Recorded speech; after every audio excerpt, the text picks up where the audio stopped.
Hey, Lindsay. Hey, Dizzy. What'd you do this weekend? I got so high.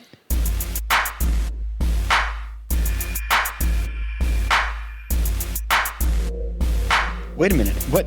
I thought we were It was sober. a runner's high Oh, I'm talking about. so you know I'm a conspiracy theorist, I do. and I just added a new one to my list. I don't think runner's high exists. No? No way. Can't be real. I mean, I've heard the tales. Yeah, people tell tall tales. Tell tall tales. I chase the high. Well, yeah, that's what addicts do, isn't it? I try. I keep going for it. Oh my goodness. Try to chase that high. I don't believe it of exists. the runners. It's like Bigfoot hunters. Maybe. And you know, I'm still into those conspiracies. Okay, well, But you've never caught one on real camera, only Bigfoot? shaky camera footage. And I've never seen a person actually have runner's high. well, if you guys On had camera. a runner's high, let us know. Yeah. I mean, on camera, I think that would be a little hard to capture. Like, what did they do? Really? Are you just like running and all of a sudden you're like, This is great. dude. Like, Yeah, dude. Yeah. That was an awesome run. That's the best. It's awesome. Yes. Well, hey, everybody. I'm Dizzy. And I'm Lindsay. And in more ways than one. And we're mostly fit, finding the balance between workouts. And weekends. I am a NASM Certified Personal Trainer and Entertainer, as well as a Certified Fitness Nutrition Specialist. Are we doing the voice the whole time? It just felt right. All right. Well, I'm also a NASM Certified Personal Trainer with specialties in corrective exercise and sports performance. I'm also a wife, Check. a mom, Check. and a badass. And if you want that t-shirt or tank top, we can put it on a hoodie if you want to. Ooh. Go to mostly-fit.com and check out all the rest of our merchandise. But you can only get that shirt if you are all three. Otherwise, you're just a liar. Yeah. And you would never want to be accused of being a liar. No. No way. No. But there are other things we must tell you right now. You have it? On top of our merchandise, you can also get our latest piece of fitness merchandise, our book, The Complete Guide to Being Fit. Mostly. And it incorporates all the knowledge that you need. If you're just trying to start a fitness lifestyle and learn about health and how diets work and how workouts work, it's great for that. If you've been around and you're in your whatever age and you've got kids and you've heard all the latest trends and they keep changing, you don't know what to think. This simplifies it for you. Yeah. It doesn't talk about too much sciencey stuff that you might find in other books. It like gets down to the point and tells you how to do it in a clear, concise way. Yeah, and speaks your language, not disease language. Yeah. You know what's funny about that? Because he wrote most of it. And there's It is, also it a is. place, if you get the paperback version, there's a place for notes. Yeah. And you can take notes. You can use the fat loss formula if you're trying to lose weight, and you can document your weights that you're that you're personal lifting. records. And also it's available on Kindle. Yeah. You can get this book on Amazon right now. Yes. Just search Mostly Fit. You'll find us. Everything's blue. Blue. And so we should get into the topic of today, which is We also should. addressed in the book. It is. Kinda. Cardio? We're cardio, but running. Running. And marathons. Yes, Because you ran a marathon once. I did run a marathon once. I don't think we've ever heard about that. I know. I hardly ever talk about it. Never. You never talk about it. I ran the New York City Marathon, and I'm also running the Chicago Marathon coming in October. Oh, and how can the listeners and viewers help out with your marathon process? Oh, like the donation? Yeah. They can donate to my lupus charity, so all money goes to for research. Now, why for are we lupus. donating to a charity for a marathon? I don't get it. Well, Tell me more. because it costs a lot of money to run a marathon. So they do all these different fundraisers for people who want to run, and then you go into a group and then you raise money and you get to choose whatever fundraiser you want. I chose lupus because I happen to know a lot of people who actually suffer from it. Yeah, and I think that was my was going to be one of my questions to you because I have Why I no chose- marathon experience. Not specifically which charity, but I'd love to hear that too. But why does it cost money to run a marathon in the first place? You just told the answer. I did? You totally did. It's because all of these marathons are going to benefit and raise awareness and funds for these various charities. You could definitely just run 26.2 miles for free. Yeah, that was my argument. Like you could just go outside and start running, and then stop at 26.2. I started running. Yeah. So I mean, you don't need to pay for a marathon, but obviously, you want the medal. No, that's why I do most of the races I do is just for the medals. She wants the stinking medal. But it's fun, like, because you're part of something bigger, I think, and it's like you're not just running to run, like you're with people who also are overcoming challenges or maybe never ran a marathon or maybe had an injury or a sickness and they're like, this is their challenge. And then when you go to places like New York and even Chicago, I mean, I know New York was like the biggest crowd, they say, as far as all the marathons are concerned. Even bigger than Chicago? Yeah. Wow. New York is the most spectators, basically. Oh, yeah, that makes sense. Yeah. Because you're getting the whole New York City crowd. So it's like, and then that's just like an experience at itself, and it's like it's a people are tourist cheering spot, for too. you, and like you have strangers that are like coming out. They don't know anybody in the marathon, but they just come out to cheer these people who are trying to run. So it's amazing experience, and So you feel accomplished. the purpose of the marathon being held is for charity, Yes. basically. Basically, yeah. I think it probably all started with like, let's raise some money for something. And then it grew into let's raise some money for a specific charity and you can choose. That makes a lot of sense. And they've been doing marathons since ancient Greece. Yeah. Yeah. Hence where the word came from. Marathon. Yeah, And where the 26.2 came from, which made it a marathon. quite possibly. Because Yeah, what's that I in think metric? something. I have no idea. But also like What's all that the in Olympic, furlongs? all like the elite athletes run these marathons too. So like you feel like you're amongst the best of the best. So would you say that's your reason? No. Because you just mentioned being part of the Well, group and yes, part I of mean, something bigger. I feel like I always like to be part of a team. Yeah, I you noticed know. that. So whether I'm running Spartan races or marathons, even though I ran the marathon alone, but like I wasn't alone. I had 100,000 people running with me. Yeah, But, and they were bumping and elbowing. But yeah, it's just like being part of this like little like group or little like select few people who like to do it. And I know it seems like a lot of people, but it's still like in the grand scheme of things. Yeah, out like, of what? How many are we up to on Earth now? Like 8 billion? yeah, and then like with the New York City Marathon, it's not just like New Yorkers or even Americans. It's like I stood next to fellow North Europeans Carolinians. and Ethiopians. Like, yeah, it's like, they're from everywhere around the entire world. So And for all of you people who might have friends and family that are running marathons and you're not the marathon runner, apparently being a spectator is a thing. Do not tell them that you're not going out of your own ignorance. Don't tell them that. he doesn't have to come to Chicago. Because I'm not. It's Chicago. And it's what, March? October. Oh, either No, way. if it was March, I need to get my shit in gear. Same deal. I need training. Chicago, like Chicago. 11 degrees Yeah, it's gonna be a little below chilly. Celsius. Yeah, but Chicago. Have you ever been to Chicago? I don't want to go to Chicago. I've never been to Chicago. This is why I I have chose to do no Chicago. desire. And I want to see everything in the world. I don't want to see Chicago. Really? I'll have some Chicago deep dish pizza from Chicago. Totally. The day of the day before the marathon, or the day of the marathon, I haven't decided which one, but deep dish pizza in my belly. Yeah, I have no desire to see Chicago Really? in the winter or the fall because Chicago, one, it's what Gotham City was based on. Yes.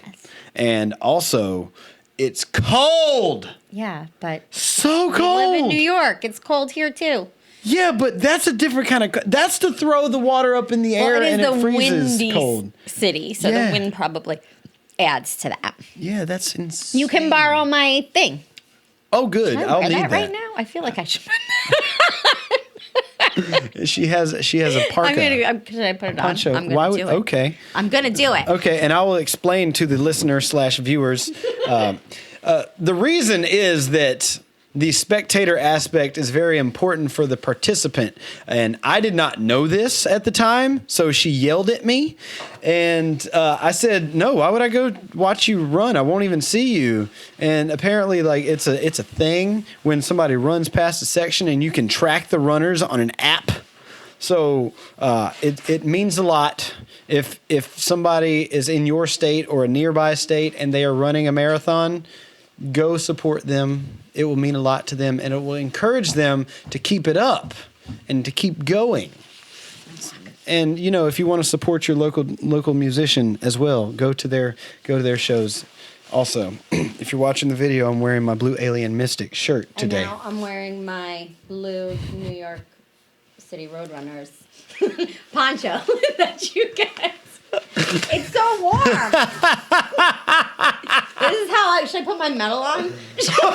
No, the medals are on the wall. Well, no, my New York City ones are there. She is insane. Okay. So for all you listeners, my microphone was nowhere near me. It was just. So all you listeners, you have to go watch the video because you don't know what I just did. So what made you? I mean, they could hear it. You could hear the. So what made you want to run a marathon in the first place? You particularly. I don't know. That look on your face is what made it. I don't exactly know. Do we really need to tell this story? It's pretty embarrassing. I think you need to tell the story now. That's the reason. Okay, so I watched The Real Housewives of New York City, and I'm a couple episodes. That's the most embarrassing part. I'm a few episodes behind or a few seasons behind because I watch it on Hulu, so I have to wait for one season to be completely over before they air it. Anyway, I was on my couch watching The Real Housewives of New York City, and Carol Radziwill, who was 40-something, never worked out a day in her life. She was like, I'm going to run the marathon. So she trained for 4 months, and she ran the marathon. Never worked out a day in her life. Yeah. These are real people. Real people. They're real housewives. Yes. Just checking. Yeah. She never worked out a day. At 40-something, maybe 50, she decided she was going to run the marathon. So she trained for it, and she ran the marathon. And she did, her time was like 6 hours. It was like not a good time. But at the end, she was crying, and she was just like, it was the best experience of my life. I can't believe I did that. And she was so proud to have her medal. And I was like, I want that. I was like, I want to cry. And I run so many Spartan races, so it's like I got that medal. It's like, oh, big deal. Like when I run another one, it's like, you have a guest. I do. Here in the fancy studio. So, sorry, I'm all distracted now. But, so I wanted that. So then I Googled it, and it was the last day to sign up for the lottery. It was like, there's a deadline, and if you don't sign up by January whatever, or December whatever it was, you can't sign up for the lottery. So I was like, I took it as a sign. And I think I called you. It must have been like February. Right? Yeah, it had to be. You were in, because I was still in California. You were in California, and I was like, I think I'm going to run the New York City Marathon. And you were like, do it. And then I signed up, and I was like, oh, I think I'm going to throw up. You know? And then I got chosen, and it's like 16%, I think it was, the statistics, of people who sign up for the lottery get chosen, and there's something like... And you freaking win a lottery. Hundreds of thousands of people that sign up for this lottery. Just what a life. And then I win it. So then it was like, oh, wow. Crap, I need to. So you trained for a marathon. I did. And what I know about you is that you are not even a fan of running. No, I do not like it. And then you decided to run 26.2 miles. Yes. That was also because the other reason why I decided to do it was because I just wanted a new challenge, and I'm definitely a carrot person. Yeah, you need the carrot to be dangled. I need the carrot. As much as I talk about aesthetics and stuff. Yeah, like complain. I think if I have an aesthetic goal, it's harder for me to reach it. That's because there is no carrot for it. Yeah, but if I have a performance goal, I'm like, okay. And I do everything I can for it. And usually the aesthetics come with that. Well, they did. Yeah. They did this summer. Yeah. So, So I feel the same. I need the carrot, but usually the carrot is just a date and a deadline and an event. Like I don't have to physically perform, even though sometimes physically performing is a goal to chase. But as long as I have a deadline, and if that deadline happened to be I need to run this stinking race and not die, then I would do everything that it took to do that. Because part of my personal my training plans or my business plans or any goal setting that I do, I might have mentioned it on the show before, but I like to set the deadline, and this is your main event. This is your WrestleMania moment, and it's got to be WrestleMania. Okay. And WrestleMania is booked for next year. So how many storylines and matches do we have to put in place to get there? Same with your big goals. Yeah.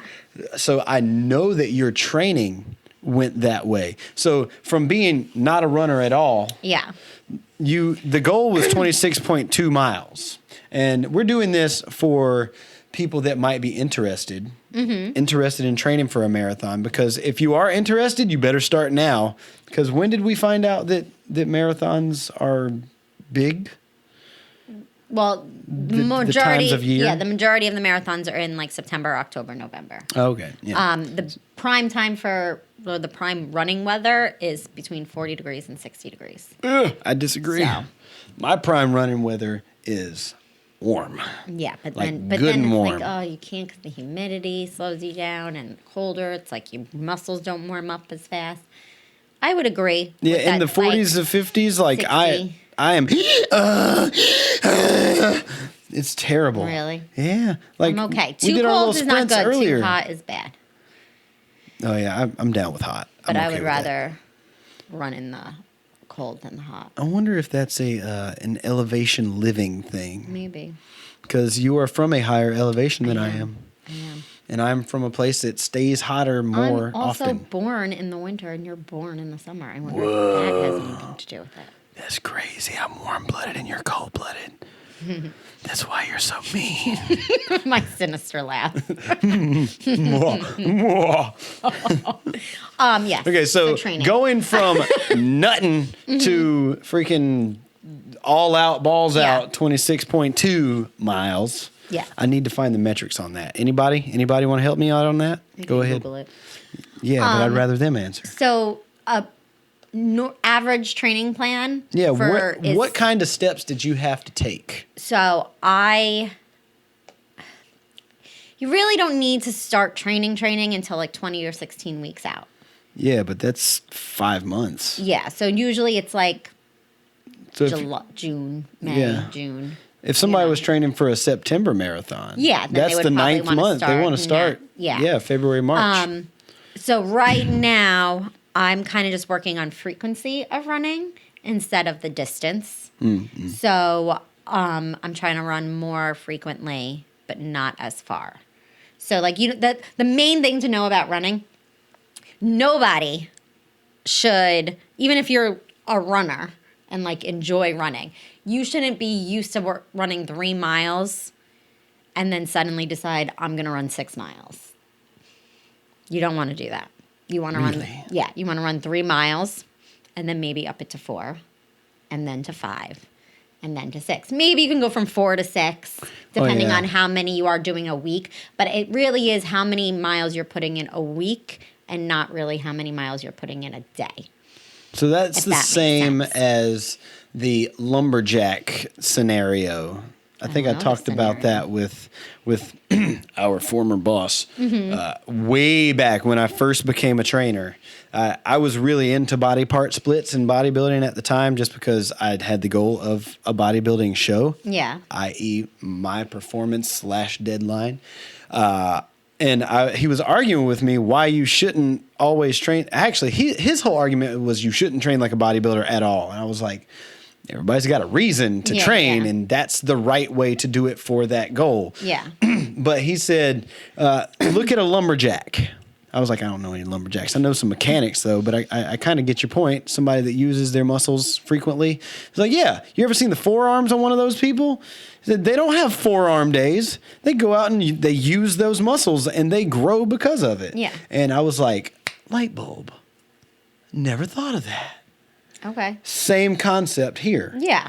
Is you're using your muscles frequently, but you're not beating them to death. Exactly, because you're going to get a lot more injuries if you just up the volume of it or the distance without having that kind of conditioning. And also, I know a lot of runners who are like, I just need to run, and like that's not good either. Like you need to actually have like a good like resistance and conditioning training program in the gym. And if you just need to run, you need to deal with something in your old brain too, because that tells me that you got some mental issues to work out. So there was a lot of things that I couldn't do that I normally would do just lifting when I turned into a runner. Like my deadlifts had to change. I couldn't do conventional deadlifts anymore. Now, why was that? I know the reason. So because it was more focused on my hamstrings and not on my quads. So I had to switch to the hex bar deadlifts because they're more quad dominant and also it gives you more of that power.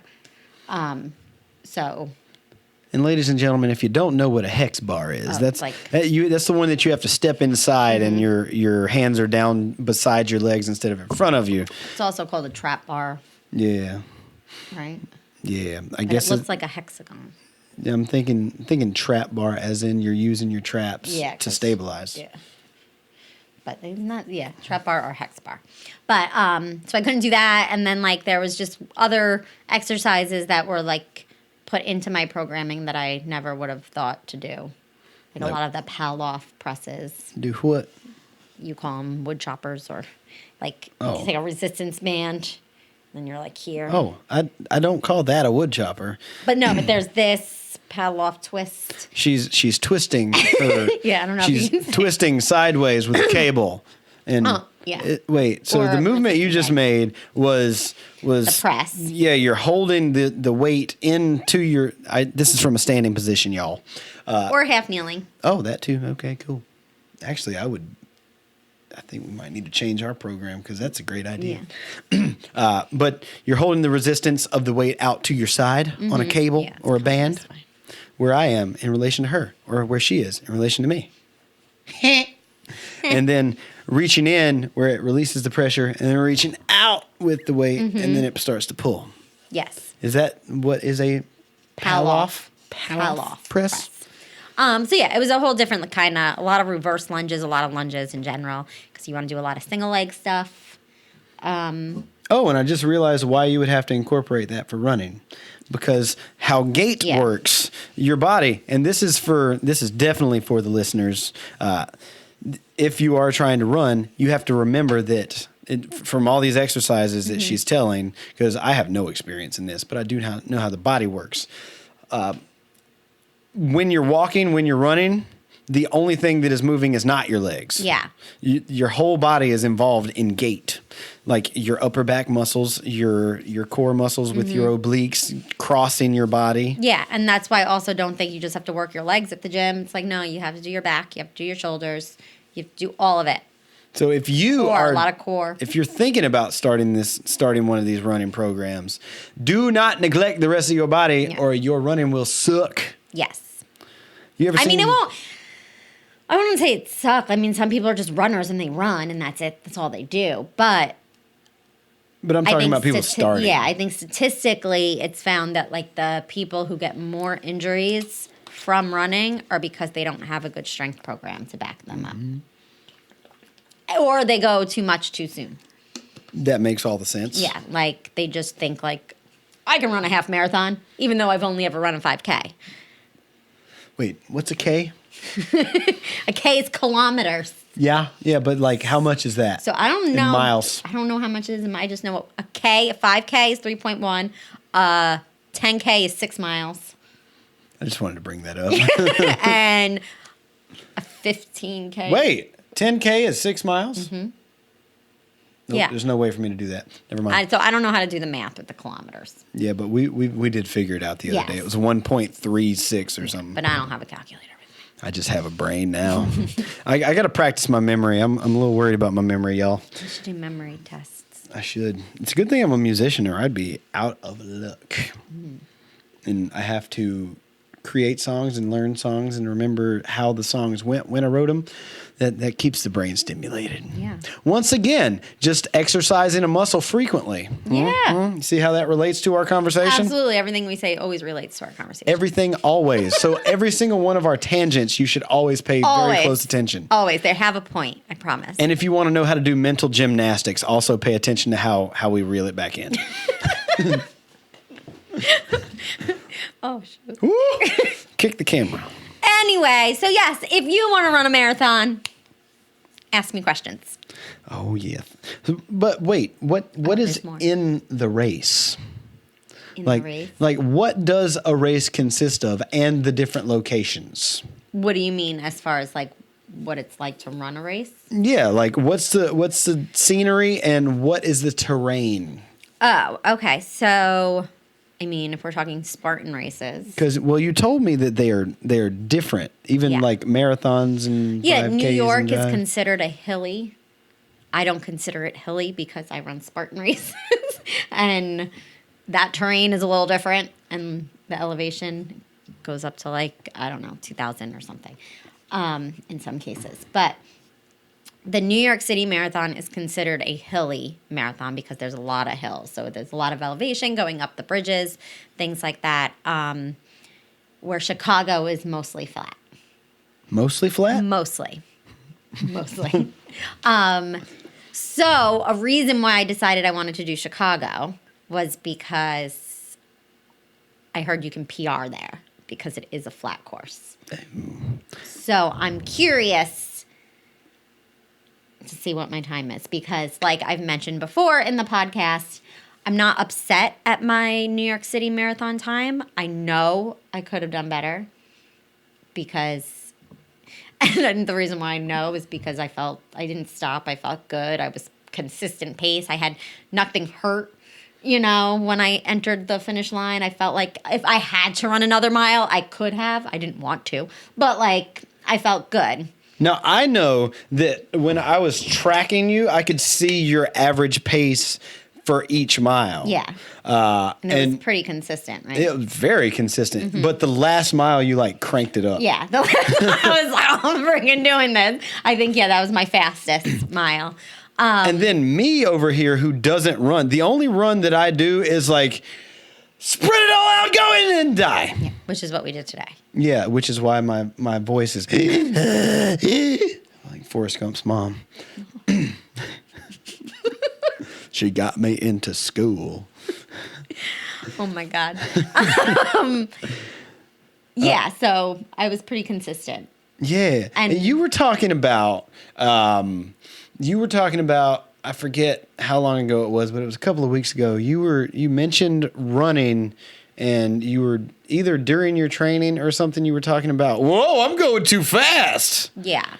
So you have to pace yourself. So I want to know what the techniques are to do that, because there are people like me that are probably listening and watching that are thinking, what are you talking about? Pace yourself. How do you even control how fast you run? Either it's go or no. Yeah. Yeah, that was something I had to actually practice and like train for as well. So like how would you practice in the training, there was times when you had easy runs, and that's just like do whatever feels comfortable for you. Just get the run done with. If you want to go fast, go fast. If you want to go slow, go slow. But really just take it at as you feel type of pace. And then there was other days where it was like, okay, we're going to do intervals. And now we're going to do 2 miles at an 8:30 pace. And then you're going to do How do you even know mile. that, though? Well, I mean, smartwatches. Tie it back in. Definitely come in handy. But if you don't have a smartwatch, there's apps on your phone. Oh. So you can download the Strava app. There's a Under Armour running app. There's a Nike running app that kind of does your GPS and your pace, and you can kind of just see what your mile is. So like if you're running a 10-minute mile, that's your pace. And then maybe your next mile is 9:30, and then your next mile is 9, and it just gradually gets faster. And I suppose that So- you just know based on how hard your legs are pumping. And then you think, you pay attention. Like, I remember doing a lot of paying attention. Like, how is my breathing? Did anything hurt? Like, when I was doing sprint intervals, I noticed that I always had a lot of hip pain. Because it's very poundy on the joints, and you got jacked up hips. I got jacked up hips. But yeah, so it was something that I had to practice. And even during the marathon, like, I came out too fast. So I screwed it up. But and I learned so much about, like, splits and negative splits. And yeah, a negative split is like when you start off high and then you just keep going lower and lower and lower the whole time, and it's like a perfect negative split. How in the world? And then there's another one where it's like you start off good, then you slow down, and then you speed up again, and it's like there's all these, like, different ways to do splits. Oh boy! Now did you ever use John's metronome technique during any of that? The cadence? Yeah. Mm-hmm. So the way that triggered to me is like, oh, I know how to use a metronome because I'm a musician. And if you are a musician and you don't use a metronome to at least check yourself, if not to practice to, then get your act together. But a metronome, for those who don't know, is what keeps tempo, beats per minute. Mm-hmm. How many times does it go in 60 seconds? You were using that for how your feet hit the ground. There is a Run Cadence app that can do that, but I also use Fit Radio, which has, like... They have 120 BPM songs, they have, like, 160, songs 140. that, like, can help you with that, too. Basically, you want your cadence to be 170 or above, despite what your running speed is. Your cadence should be at 170 or above, and when that's going to do, it's going to help you not, like... Keep going. It's going to help your joints. You're not going to put so much pressure on your joints. He's doing the 170. Obviously, I think it feels like that. Obviously, the faster you go, I can do it for you right now. See how close I am. The faster you go, the easier your runs are going to feel, like the faster cadence that you have. People are going to get annoyed with me. I know. I just want to see how close I am. Well, see if I have to run that fast. Oh, never mind. Come back to it. We just assume. Yeah, I was going on songs that I know are 160 and cranking them up just a little bit faster. Yeah, it's almost downloaded. That's interesting. But, so your feet have to hit the ground that fast. Right, left, right, left, right, left, right, left. Like that? Yeah, so here. Let's find out. Ready? That's so 170. Close. Wow. I know my speeds. I know what 200 I try is. to put it at 180. This is what I shoot for. I'm usually fall between 178 and 172. Wow. Now, I bet that would be harder for somebody with legs that are longer than yours. I don't know. Because I was noticing when we were sprinting today. I have shorter strides. Yeah, and I think we were running it. I ran at a 10. I worked my way. I eventually got to a 10. Yeah, and I was like gazelle striding, just whoo, shoo, shoo, even at a 10, and I'm not even that tall. Mm-hmm. So I would imagine somebody who's like really tall, they would be having to pump to make that happen. Part of what John told me was to take short strides. I know where your core tight. The foot lands is important. So that should be something we talk about. He doesn't recommend, I don't think, the longer strides. He likes the shorter strides for any runner. Interesting. Yeah.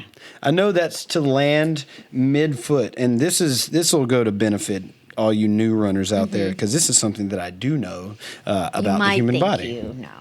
Now, I know about the human body. Okay. Landing with mid-foot landing, whatever. Yeah. And landing with your foot under your body instead of in front of you. Because something I used to do when I was running, I heel struck. Yeah. And that is bad for the joints. So the reason why I said that was because John, who's the physical therapist, I had asked him, and I was like, should I be am I toe striking? Am I heel striking? What am I doing? What is better? What is worse? And he says it does not matter anymore. Like, research now shows it doesn't matter. It's however you feel comfortable running. Oh boy. That's interesting. So, see, that's one thing that I always have to say about different. People that study the research. I don't do anything based on the latest studies because people are always trying to disprove another guy. I agree with that. Because I think that in certain circumstances, I won't debate this one because I'm obviously not a running expert, but I just think about how the human body works. That sometimes older research can actually be better research because you have a gung-ho new scientist or new company or whatever that comes along and they want to disprove something. Yeah. Because I don't know if anybody knows, but people that are in the science fields are paid to come up with new things. Like the exponent thing that we talked about in the documentary. Yeah. Oh, my goodness gracious. Yeah. Those people are a company that are hired to do that. To disprove other people's research. Yeah. But there could be a time that, like, new science guy comes out and he's like, well, I know the old studies say that landing with a mid-foot plant is better for you than a heel strike or a toe strike. But what I say is, and then what if 5 years down the line he comes out with new research? Yeah, and it's not good. And half the time that's the case. What you said about your foot being directly under your body, I think that is correct. That's something I took away from John. You don't want it to be. And sorry, we front. did not give the name. I just name dropped John by first name. But that would be John Nunez of Feldman Physical Therapy out of LaGrange and Fishkill, New York, that you can only find at Gold's Gym, LaGrange and Fishkill. Correct. So that's your name drop, guys. You want to send us a couple sponsorship dollars? Go for it. John gave me a bionic knee. A bionic knee? Yeah, because the knee is better than all the There's knees. robotronics in there? And all of the knees. Well, no, I guess he just helped me. He did my physical therapy. Oh, that. Yeah. Oh, that part. I thought he just built something and put it on your body. No. I guess I gave myself the bionic knee because I did all the work. You did do all the work. He just led me. Yes. You can lead a horse to water, but you can't make her stick her face in it. True. But anyway, cadence. Yeah. The faster your cadence, the less your joints will hurt, the more effective of a runner you are. That makes tons of sense because people that run at a slower pace typically, other than like what I'm doing, because there might be people that do what I do. When I take my long strides, my foot still lands in the middle and light, but I just don't want to pitter patter my legs because these things take a lot of energy. Well, yeah, but like the faster you're not landing on it as often if you're doing faster. Or you're not landing on it as hard. Yeah, because you are landing on it more often. Yeah, but it's your whole body weight. I remember he said that thing about your body weight. Yeah, because add 60 pounds to it. What newbies do, and it definitely was me one time. What newbies do is when you run, you don't want to be running, so you land really freaking hard on your joints, especially if you're starting and you want to lose weight, which is why I tell people they do not need to run when they want to lose weight. First, start lifting weights and then do frequent walks through the day. 3 10-minute walks, change your life. Don't forget.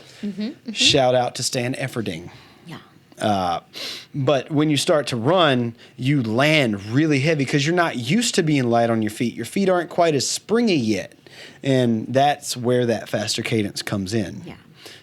Just saying it in a different language. I hear you. But yeah, so I did practice my cadence, and I'm still practicing it now. I want to see you running a 200 beats per minute, like straight heavy metal, like a Slipknot song. I ran a world before I am a man. I was a creature before I could stand. I just shook my head a little too much. You haven't been to many metal shows lately. I just felt like we were like from Wayne's World. Party on. Party on. What else?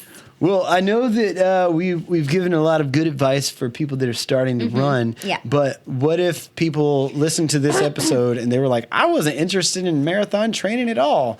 I just wanted to not be fat anymore, like me. Dizzy, like me, dizzy.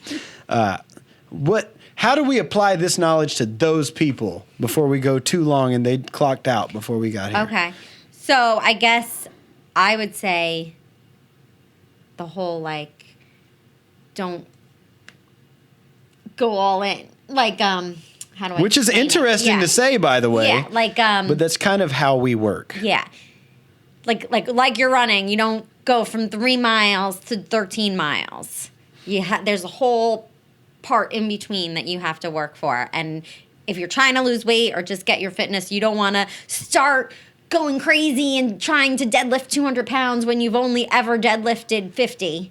Yes. So you have to work your way up to it. And I know it's super tempting to just like go all in and try to go your hardest. But I think in the long run, it's going to backtrack you more. 100%. That's why we're finding balance. Yeah. And I'd like to relate that to dietary changes and lifestyle changes too, because just this very weekend, I don't think my dad will mind me shouting him out. Just this very weekend, he was like, I finally, at the age of 52, what year is it? He was born in 65. He is not 55. He's 54. 54. At the age of 54, he finally wants to get his health and fitness in check because he's changed his life. He's like, I want to do this finally for real the right way. So what is this about? So do you think I should just start eating chicken, rice, and broccoli for like a couple of months? And I was like, absolutely not. And he also asked me about eating 7 times a day because he finally started doing the research and stuff and find out what works best. And what I know about my dad is that, one, he is a breakfast skipper. Actually, he skips lunch half the time too. He's a breakfast skipper. He's a beer drinker, and his habit has gotten less, so it's not like so much that he would have withdrawals or anything, but he drinks beer.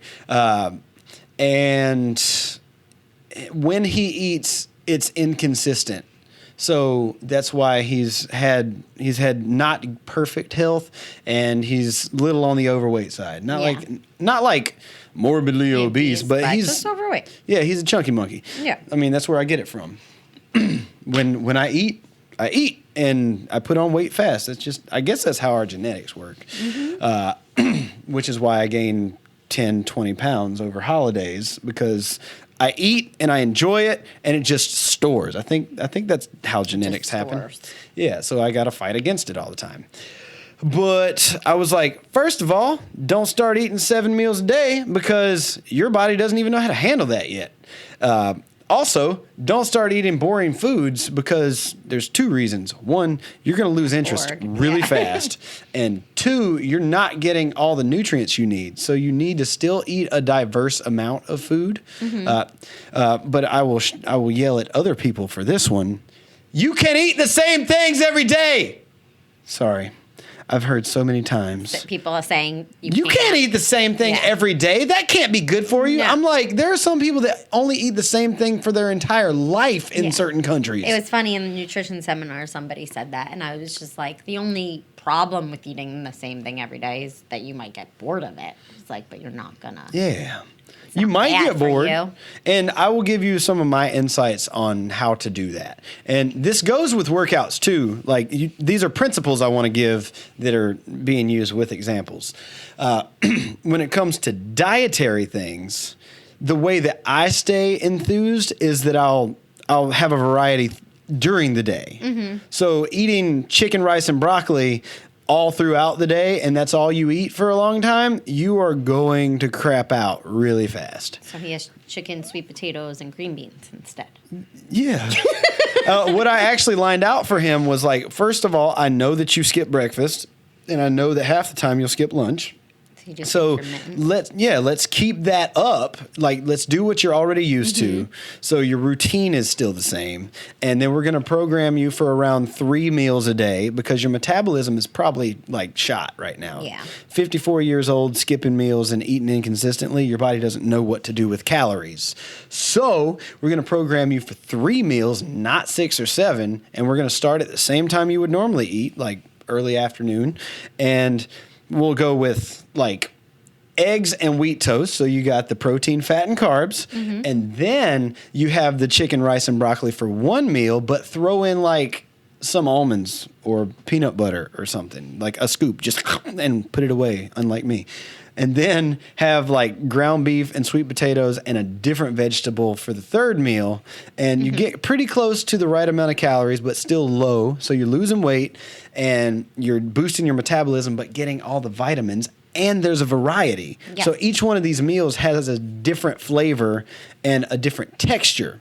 So the same thing could be applied to working out too. Yeah. Like if you're just starting a running program, like do some variety of work during the week.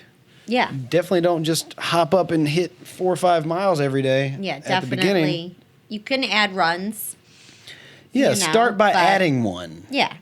Like what I said to you earlier, like I really need to get one sprint in a week. Yeah. Because I need the conditioning and it will boost my overall endurance and fat loss. Because you need that extra intensity. But start with one. You want to start running? Don't do it every day. Yeah. You will stop very fast.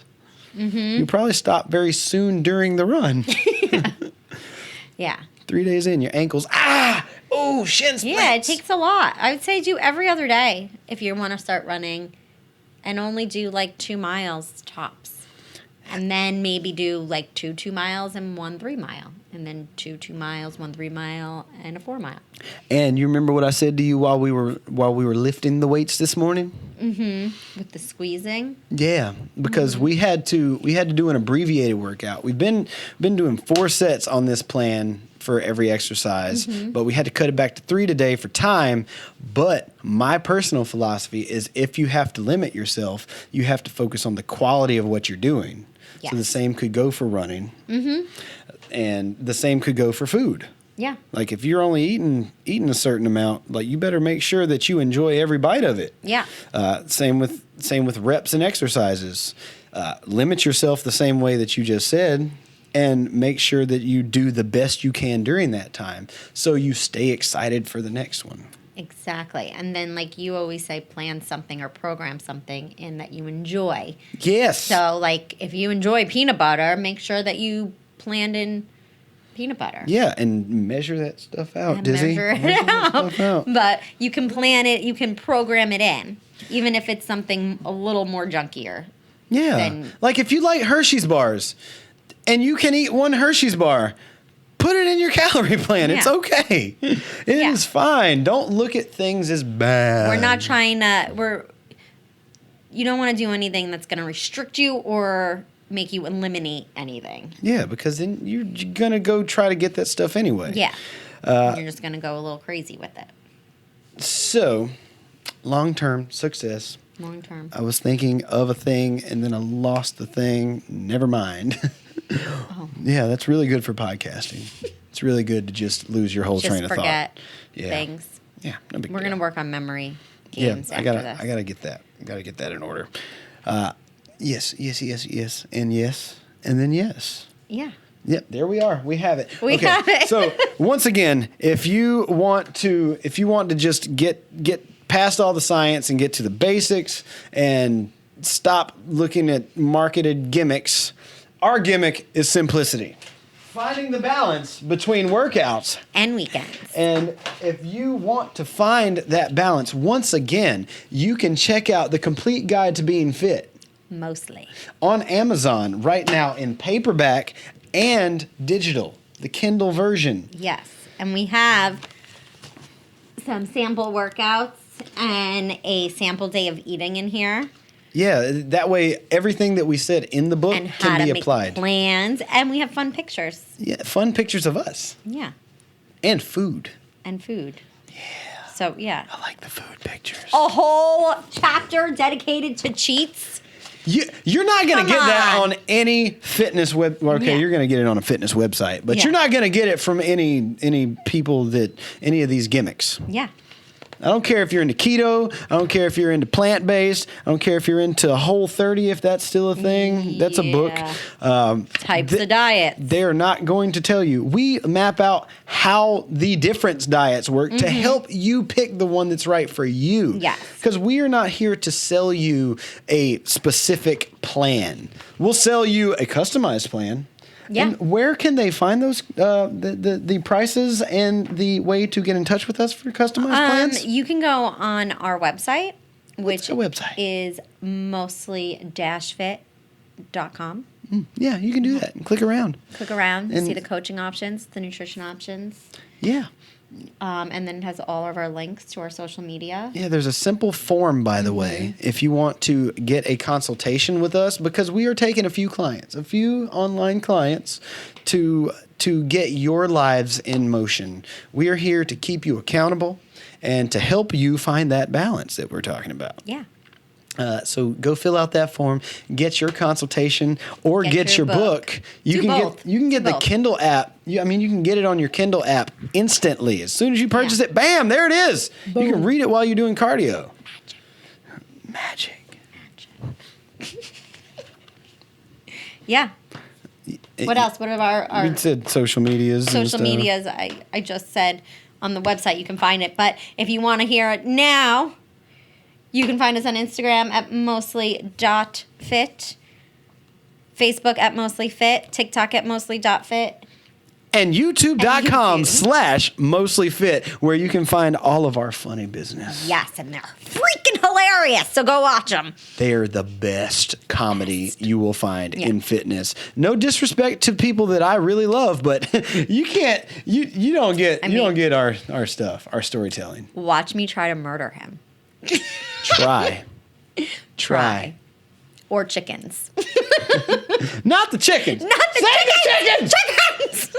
Well, ladies and gentlemen, until next time, we'll see you next time. Bye.